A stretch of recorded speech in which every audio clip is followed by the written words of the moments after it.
আমাদের জীবনের সবচেয়ে বড় ভুলগুলো আমরা যা করি তা থেকে আসে না, বরং আসে যা আমরা করি না তা থেকে, অর্থাৎ যা আমাদের আছে তার মূল্য না দেওয়া থেকে।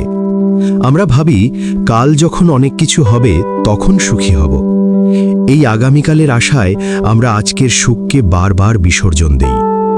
আজ এমন একটি গল্প বলবো যা আপনাকে থামতে এবং নতুন করে ভাবতে বাধ্য করবে। এটি কেবল একজন কৃষকের গল্প নয়, এটি আপনার এবং আমার জীবনের প্রতিচ্ছবি।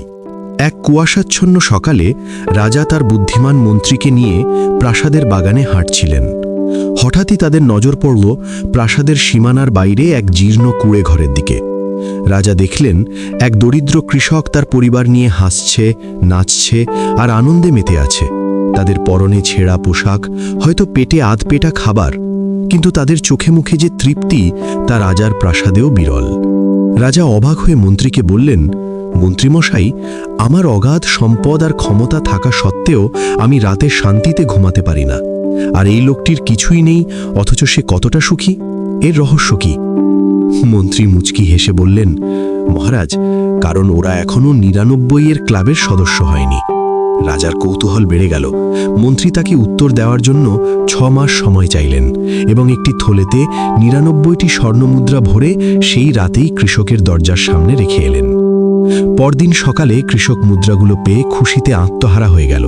সে গুনতে বসল, একবার, দুবার, ৩ বার, প্রতিবারই গণনা শেষ হচ্ছে ৯৯-এ। কৃষকের কপালে চিন্তার ভাঁজ পড়ল। সে ভাবল, ১০০ কেন নয়? নিশ্চয়ই একটি মুদ্রা কোথাও পড়ে গেছে। ঠিক ওই মুহূর্ত থেকেই কৃষকের ভেতরের মানুষটা বদলে গেল। তার মাথায় এখন একটাই চিন্তা, যে কোনো মূল্যে ওই ১০০তম মুদ্রাটি অর্জন করতে হবে। সে খাওয়া দাওয়া, হাসি ঠাট্টা সব ভুলে পাগলের মতো পরিশ্রম শুরু করল। শান্তির জায়গা নিল অশান্তি আর সন্দেহ। যখন সে দেখল তার স্ত্রী অভাব মেটাতে ২টি মুদ্রা খরচ করেছে, সে প্রচণ্ড ক্ষিপ্ত হল। পরিবারের সেই নির্মল আনন্দ নিমেষেই উধাও হয়ে গেল ওই একটি নিখোঁজ মুদ্রার হিসেব মেলাতে গিয়ে। ৬ মাস পর রাজা আবার সেখানে গেলেন।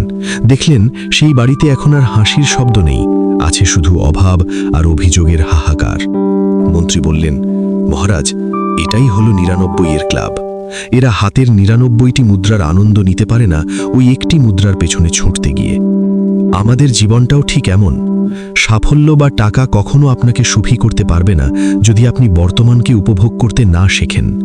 আমরা যা পাই তার জন্য কৃতজ্ঞতা না জানিয়ে যা নেই তার পেছনে অন্ধের মতো ছুটে চলি, আর তখনই আমাদের মানসিক শান্তি কেড়ে নেয় ওই কাল্পনিক ১০০ নম্বর মুদ্রাটি। মনে রাখবেন, খুশি থাকাটা কোনো গন্তব্য নয়, বরং এটি একটি অভ্যাস।